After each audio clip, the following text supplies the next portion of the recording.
ফিরলাম বিরতির পর। চোখ রাখবো আন্তর্জাতিক খবরে। 14 বছর পর এবার ব্রিটেনে পালাবদল হলো, কারণ আমরা জানি যে ইতিমধ্যেই কিন্তু লেবার পার্টি সেখানে ক্ষমতায় আসতে চলেছে এবং ঋষি সুনাকের পরাজয় ইতিমধ্যেই নিশ্চিত হয়ে গেছে। 14 বছর পর ব্রিটেনে পালাবদল, ক্ষমতায় ফিরছে লেবার পার্টি এবং এর ফলে কিন্তু ভারত ব্রিটেন সম্পর্কে কোনো রকম প্রভাব পড়বে না বলেই মনে করছেন আন্তর্জাতিক সম্পর্ক বিশেষজ্ঞ ইমন কল্যাণ লাহিড়ী। তার সঙ্গে আমরা টেলিফোন লাইনে কথা বলেছিলাম। কি বলেছেন তিনি, শুনুন। আচ্ছা, এই যে ব্রিটেনে ঋষি সুনাকের ইতিমধ্যেই পরাজয় সামনাসামনি চলে এসেছে, এই গোটা ঘটনায় ভারতের উপর ঠিক কি প্রভাব পড়তে পারে? দেখুন, দীর্ঘদিন ধরেই মানে পোস্ট কোভিড এর পরে একটা ট্রেন্ড দেখা যাচ্ছিল যেখানে বামপন্থীদের উত্থান শুধুমাত্র ব্রিটেনের ক্ষেত্রে নয়, পরবর্তী যে অন্যান্য ইলেকশন গুলো আমরা দেখছিলাম বা পর্যালোচনা করেছি, যেমন ফ্রান্স, এখানে রাইটিস্ট ফোর্স গুলো যেমন জয়লাভ করেছিল একটা সময়, ঠিক তেমনি একইভাবে একটা লেফট ওরিয়েন্টেশন যেমন লেবার পার্টি ব্রিটেনের ক্ষেত্রে তাদের উত্থানটা লক্ষ্য করার মতন। এর কারণটা হচ্ছে দুটো। এক হচ্ছে কোভিড সময় মানুষের যে আস্থাটা অর্জন করা দরকার ছিল সেটা তৎকালীন সরকার করতে পারেনি এবং যার প্রভাব কিন্তু পরবর্তী নির্বাচনগুলোতে পড়ছে। এবং দ্বিতীয়ত হচ্ছে অর্থনৈতিক ব্যবস্থা ব্রিটেনের ক্ষেত্রে অনেকটাই অচলাবস্থার সৃষ্টি হয়েছে এবং ব্রেক্সিট, যেটা হচ্ছে ইউরোপিয়ান ইউনিয়ন থেকে বেরিয়ে যাবার ফলে যে সিদ্ধান্তগুলো ছিল এবং পরবর্তীকালে যে রক্ষা কবচের ওপর রাষ্ট্রটা চলে, অর্থাৎ গ্রেট ব্রিটেন চলে, সেই রক্ষা কবচগুলো অনেকটা ক্ষুণ্ণ হয়েছে। সেই জন্য সার্বিকভাবে বহু মানুষের যেমন কাজ চলে গেছে বা বহু মানুষের যেমন অর্থনৈতিক অবস্থার অবনতি ঘটেছে, এই সবটা মিলিয়ে কিন্তু সরকারের প্রতি আস্থা কমে গেছে মানুষের। সেই জন্য কিন্তু ব্রিটেনে লেবার পার্টির যে উত্থান সেটা এই মুহূর্তে লক্ষ্য করা যাচ্ছে।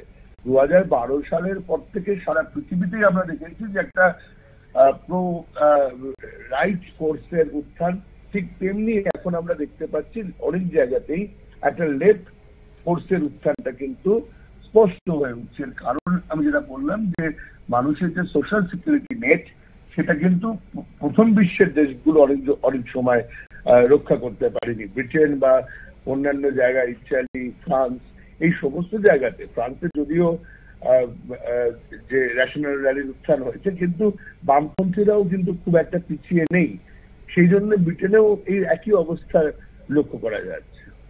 আর ভারতের ক্ষেত্রে যেটা দেখা যাচ্ছে যে ভারতের ক্ষেত্রে কমনওয়েলথের স্ট্রাকচারের মধ্যে ব্রিটেনের সাথে সম্পর্ক খুব একটা খারাপ হবার সম্ভাবনা নেই, অতীতেও ছিল। এবং এখন যেটা হচ্ছে ভারতবর্ষের প্রেক্ষিতে যেটা হয়েছে যে ভারতবর্ষেও কিন্তু একটা মধ্যপন্থী দল বা তথাকথিত লেফট ওরিয়েন্টেশনের দলগুলোর কিন্তু বা সোশ্যালিস্ট যে প্যাটার্নের দলগুলো তাদের কিন্তু উত্থানটা শেষ ইলেকশনে আমরা লক্ষ্য করতে পেরেছি। আচ্ছা, এবার ভারতে ব্রিটেনের সঙ্গে একাধিক বাণিজ্যিক চুক্তির কথা হয়েছিল যেটা আমরা জানতাম, তো এই যে এখন সরকার পরিবর্তন হচ্ছে, সেক্ষেত্রে এই চুক্তিগুলি কি থাকবে বা এর উপর কি প্রভাব পড়তে পারে? ঠিক আন্তর্জাতিক চুক্তি যখন হয় সেটা র্যাটিফিকেশন হয়। আন্তর্জাতিক চুক্তিটা সবসময় যে আন্তর্জাতিক স্তরে থাকে তা নয়, সেটা ডোমেস্টিক র্যাটিফিকেশন হয়। যেমন 123 এগ্রিমেন্ট, নিউক্লিয়ার ডিল, যেটা সেটা র্যাটিফাই করতে হয় পার্লামেন্টে। এবং এই চুক্তিগুলো নিশ্চয়ই মানে ব্যবসা বাণিজ্য তো কমবে না, ওদের ডিমান্ড যেমন থাকবে, আমাদের বাজারের চাহিদা থাকবে। বিশ্বায়নের যুগে কোনো দেশ কোনো দেশের সঙ্গে অর্থনৈতিকভাবে অন্তত ব্যবসা বাণিজ্য ক্ষতিগ্রস্ত করবে না। দেখুন, বাম বিরোধী একটা বিষয় আর সরকার পরিচালনা একটা বিষয়। সরকার কনস্টিটিউশন ইজ সোশ্যালিস্ট স্টেট এবং ভারতবর্ষের সংবিধান অনুযায়ী ভারতবর্ষ কিন্তু একটি সমাজতান্ত্রিক রাষ্ট্র। এবং লাস্ট ইলেকশনে যেটা দেখা গেছে যে একতরফা যে সিদ্ধান্ত সরকার নিত সে জায়গা কিন্তু এখন নেই। এখন লিডার অফ অপোজিশন কিন্তু যথেষ্ট সংখ্যক প্রতিনিধি নিয়ে সরকারের বিরোধিতা চেয়ারে বসেছে, অর্থাৎ অপোজিশনের চেয়ারে বসেছেন। সুতরাং আমরা একটা সময় দেখেছিলাম, অতীতেও দেখেছিলাম, যখন এই ধরনের চুক্তি নিয়ে সমস্যা দেখা যায় তখন সরকারও পড়ে যায়।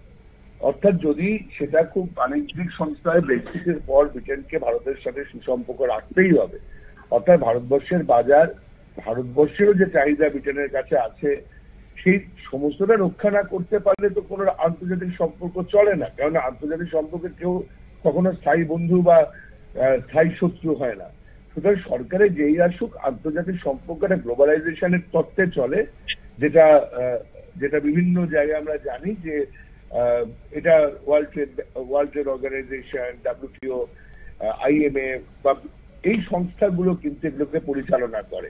এর বাইরে গিয়ে কোনো রাষ্ট্রের পক্ষে কাজ করা সম্ভব নয়। দেখুন, লাস্ট ইলেকশনে বামপন্থা মানে তো কোনো দলীয় উত্থান নয়, বামপন্থা মানে আইডিওলজিক্যাল উত্থান।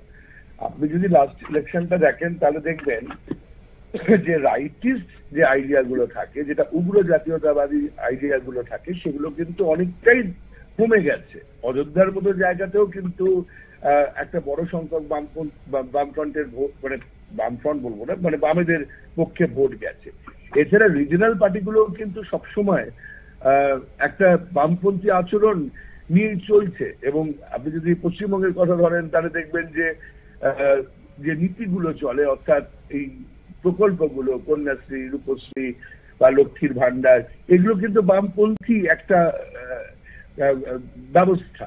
সুতরাং এই ব্যবস্থাটা যখন উত্থান হচ্ছে এবং জনগণের সমর্থন পাচ্ছে, ইউপির ভোটেও আপনি দেখবেন যে সেখানে কিন্তু গরিব মানুষ, পিছিয়ে পড়া মানুষ, অন্তেবাসী মানুষ কিন্তু বিপক্ষে ভোট দিয়েছে।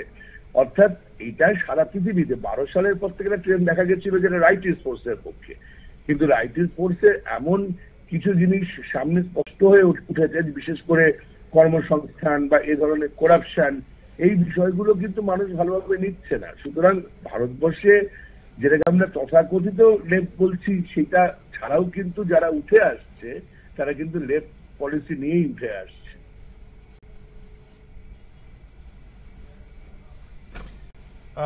আমরা কথা বলেছিলাম আন্তর্জাতিক সম্পর্ক বিশেষজ্ঞ ইমন কল্যাণ লাহিড়ীর সঙ্গে, এবং তিনি কিন্তু পরিষ্কারভাবে বিভিন্ন বিষয় তুলে ধরলেন এবং সেখানে জানালেন যে ভারত ব্রিটেন যে সম্পর্ক এই পালাবদলের জন্য কোনো রকম ভাবে প্রভাব পড়বে না। সুতরাং 14 বছর পর লেবার পার্টি যে ক্ষমতায় এসছে, ঋষি সুনক সেখানকার প্রাক্তন প্রধানমন্ত্রী ছিলেন, তার সময় শেষ। তিনি আজকে হারের জন্য সমস্ত দায়ভার নিজের কাঁধে চাপিয়ে নিয়েছেন এবং আগামী দিনে এই যে ভারত ব্রিটেন সম্পর্ক হোক বা আন্তর্জাতিক ক্ষেত্রে বা কি কি পরিবর্তন আসে ব্রিটেনের সঙ্গে, ব্রিটেনেরই পালাবদলের পর, বা সেই দিকে আমাদের অবশ্যই নজর থাকবে। তবে এই মুহূর্তের সময় একটা ছোট্ট বিরতির সঙ্গে থাকুন।